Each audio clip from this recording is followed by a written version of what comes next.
Hey, this is Raw Spoon. These are my thoughts and stories from my blog. Enjoy! I wrote this a few years ago about a member of our congregation that died of cancer. She was young and she had a very loving husband.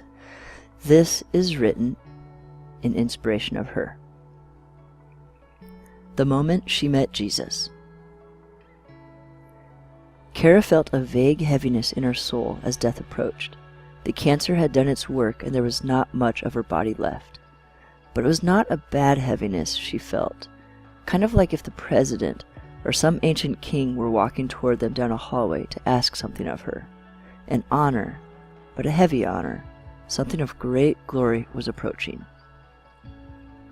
But maybe the people in the room sensed it even more.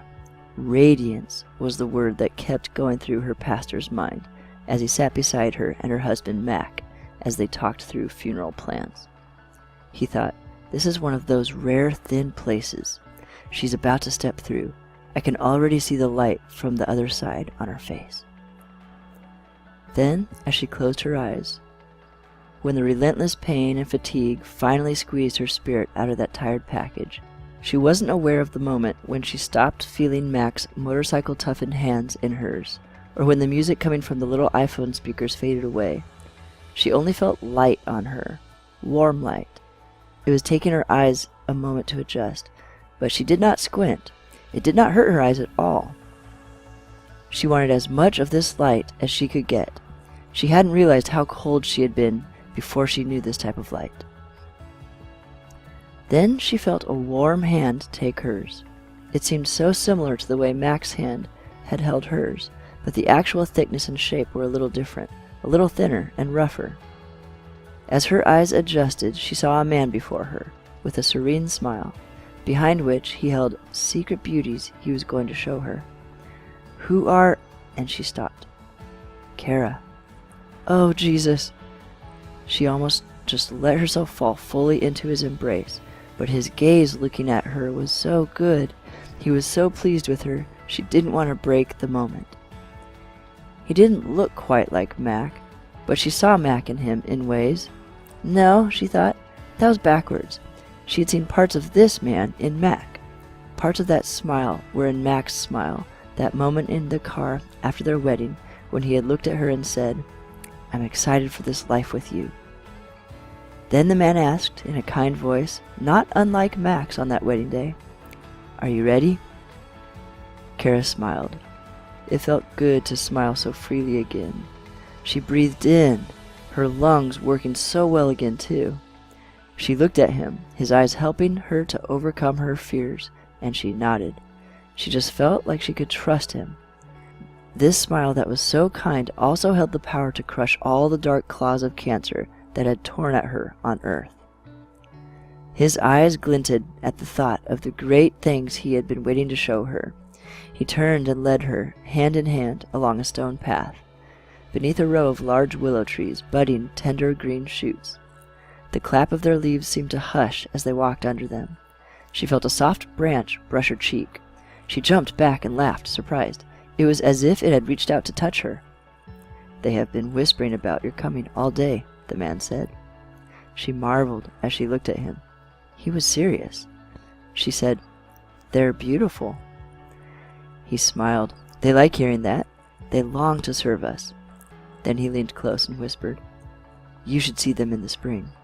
Another soft bud reached out and snuck a brush of her arm, and a little surprised laugh snuck out of Kara again. She kept stealing smiling glances at the trees as they walked on. They were flirting with her. Then, at a little clearing, Jesus brushed her hand with his thumb in a very specific way. It was so natural, but it was calculated and timed for this place. And suddenly sorrow whelmed and flooded her. She stopped and almost fell to her knees. He walked her to a tree's roots that had grown into a soft-looking bench, welcoming them at one side of the clearing. "It's okay," Jesus said. "Cry, and cry well. I'm here." He sat down with her and held her. "Mac used to do that with his thumb, just like that." "I know. I needed to do that. I need you to cry like you've never cried before, to empty all the pain from that life. I will soak up the tears, Kara." It was only then she became aware of the oceans of pain she had gathered in her short life, and they poured from her. But he was a sponge for it. He wanted to take it all, and she let it flow freely. Her tears soaked into his hair. Sometime between her sobs, she realized he had long hair like Mac did too, a little darker. He was a little shorter than Mac, smelled a little more like he had been working in the barn today, but had put on a fresh white cotton shirt and pants to meet her. His neck had a 5 o'clock shadow, a little bit scratchy on her cheek, up to where his beard grew a couple inches long, but was trimmed neatly and smelled as if he had just rubbed oil of rosemary into it. He was so human and real, and his voice, and those glistening eyes with the tiny crow's feet when he smiled, and the way he moved was lovely. Her face was resting in the crook of his neck as her sobbing settled into calm. She felt his shoulders jerk several times lightly. She realized sobs had been quietly working their way through him as well. He felt the pain as much as she did. But somehow she sensed in him the certainty of a coming hope. He could cry with no fear of defeat. He felt the pain with her, but a greater good was coming. She held him tighter. She cried for minutes upon minutes, and then minutes more, until, for now, she was emptied. She took a deep, shuddering breath and said somberly, "I feel like half my heart was torn right out of me." "It was, my dear," Jesus said. "Mac had deeply become a part of you, but the pain is done for you, Kara. You will cry sweetly from the memories, but the pain for you is finished." She nodded. That felt so right. She was so tired of the pain. A moment later she added, "But I feel like even just being with you fills in that other half really well. Your half fills in my half that was torn away." He smiled and nodded. They both knew it was deeply true, but then his breath quivered as memories occurred to him. "Yes, I've had my heart torn in half too, 1,000,000 times. That's partly why I came to be with you, so that I could know your pain, and so that the half of my heart could better fill the missing halves of your hearts." After minutes of silence, followed by several more heavy waves of sobs, she quieted again in his arms. "What about Mac? Who will fill his hole?" she said. Tears filled her eyes again. "Oh, Mac, I miss him. But it's such a sweet missing. I know it won't be long. I mean, it feels like it won't be long." He said, "And even the small wait will make the meeting grow sweeter." After a pause, he continued, "It will seem longer for him, but his heart will heal over in time, slowly and steadily, like a tree that has lost its first and biggest branch. I know how it will hurt him. I have felt it too. I'm so sorry for the pain of that place." She took a deep breath and felt his cheek press against her head. "It's okay," she said. "I'm so grateful you gave me him to love. He made my life happier." He smiled again, and she felt it on her head. He said, "And heaven got to see that love, that really beautiful, hard type that suffers all pain for another person. All of heaven got to see that love he had for you and you for him." Eventually she sat up and said with a smile, "So, aren't we supposed to be singing all the time or something up here?" He laughed heartily and rolled his eyes. "I know, but hey, we do have some really good music up here. Some have been practicing what they love for centuries, but everything we do is kind of like singing up here, in a way.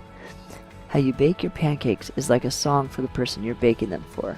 He paused and gave her an inside smile. "Or how you eat pizza." She smiled. "Pizza?"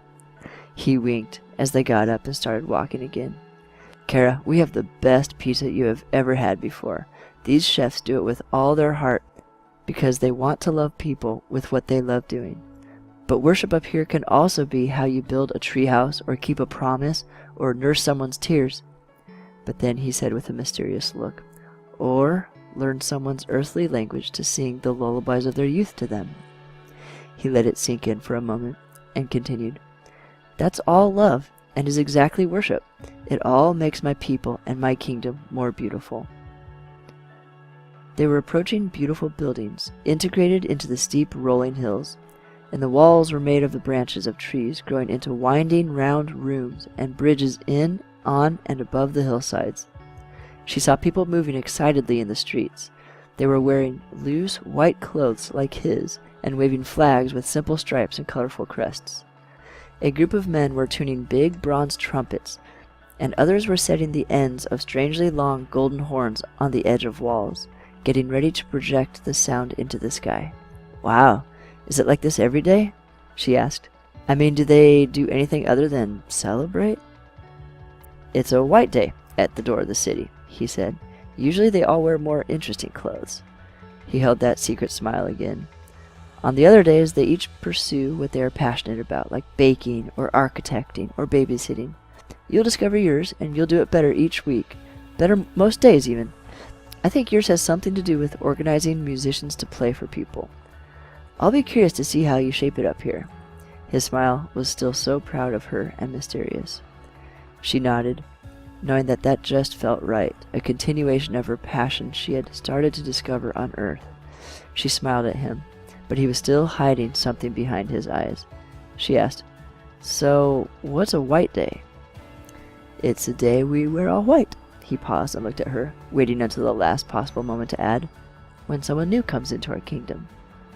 A small gasp slipped out of her, and tears blurred over her eyes as she looked toward them. "That's for me?" He nodded and enjoyed looking at her smile. "In fact," he said, "one of your great-great-great-grandmothers from Germany is especially looking forward to meeting you. She's been preparing for it since she saw you were born. She's been learning English and practicing some songs that are very precious to you. One of them is Stairway to Heaven, and she thinks that's hilarious."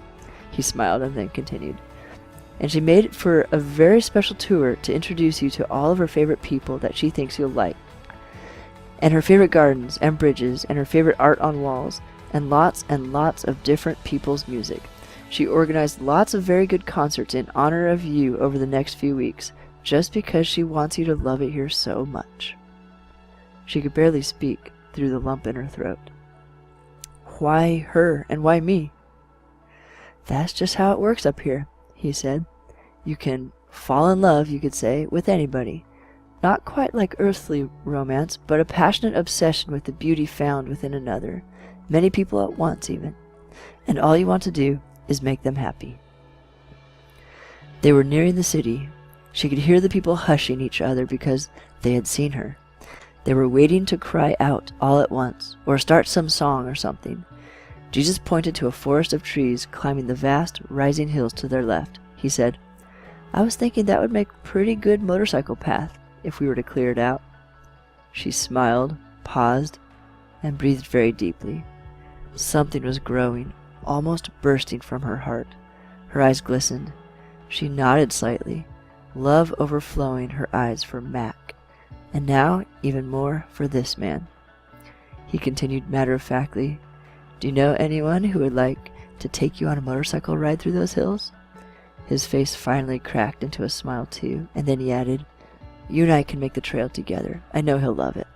And the trees will help us. We can replant them in a place where you and Mac can go together." "Yes," she whispered. "I'd love to design it for him. I think I know just how he'd like it." Jesus nodded.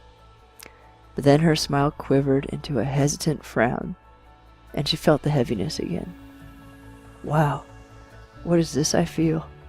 It's so big. It almost makes me scared." He leaned tenderly in and whispered, "It's hope. Your soul is already beginning to sense the next thing so big that your hearts will barely be able to receive it. I am bringing it to all my people here.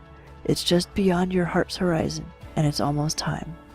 It will not be long until all the others will be with us here too, and then your new hope will be fully born as pure joy, more joy than you've ever known.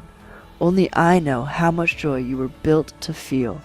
I will get to show you another gift I started to prepare for you even before the world began."